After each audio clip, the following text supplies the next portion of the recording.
What is up, everyone? I'm the Ants3 and we're going to be doing something a little different today. But before we get started, be sure to like the video and subscribe to the channel for more Modern Warfare 3 content. So without further ado, let's jump into it. So first off, I'd like to point out that I'm a big fan of the channel BuffNerdGaming. Shout out to them, by the way, as they come up with weapon conversions for Modern Warfare 3, since the game does not actually feature real names of the weapons for some reason. But what I'm going to do is try out the weapons they suggest and see how good they are. If you want more detail in terms of the stats, be sure to check out BuffNerdGaming's channel for the weapons that these are from. And the first one we're going to look at is the Bushmaster ACR variant. This requires 5 attachments that you see here, with one of them being an aftermarket part that you unlock from the challenges. And I tried this in both regular and hardcore matches, and it's sort of a good weapon to use, but the main issue is the fact that you need a full magazine to take out the enemy, and the recoil is only good if you can control it. But I would have to say this is a good stealth class instead of just running and gunning, and if you use the suggested gear and perks that I show here, and play stealthy, you should be able to do well in whatever match you try, which is why I would give this ACR a 3.5 out of 5 for how it helps you stay off the radar and to flank some of the other players you will encounter and hopefully be able to get more kills that way.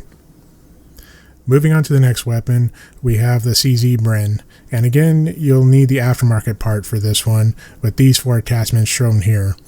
Honestly, I like how it does a good job with the amount of damage it produces, but the kick is a bit high.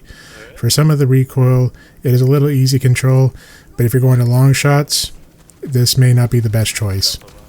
I would have to say this is useful for mid-range, more or less, but here is a setup that I would suggest to help you win some gunfights if you're good at it. As for what I'd rate it to, I would honestly give it a 3 out of 5, mainly because of the kick and the recoil, but it depends on your own playstyle. Either way, it is a decent weapon to use. Finally, we have one of my favorites, the G36c. The main takeaway is just to use the short barrel and everything else falls into place. But using the attachments BuffNerdGaming recommends, I actually think it works best and better than anything else that you would use, but it's up to you. I tried it in a few games and I noticed it works as a universal weapon for any playstyle, and the range is not all bad for the short barrel, as I managed to get a couple of hits at long range. But I would use this when the setup that is highly suggested to be used for running and gunning, and to hold down certain areas depending on what objective mode you're playing.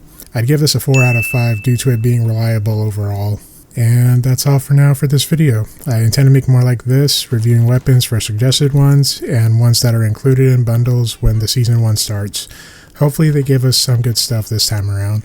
Once again, shout out to BuffNerdGaming for the weapon conversions, and if you enjoyed this video, be sure to like, comment, and subscribe, and I will see you next time. Peace.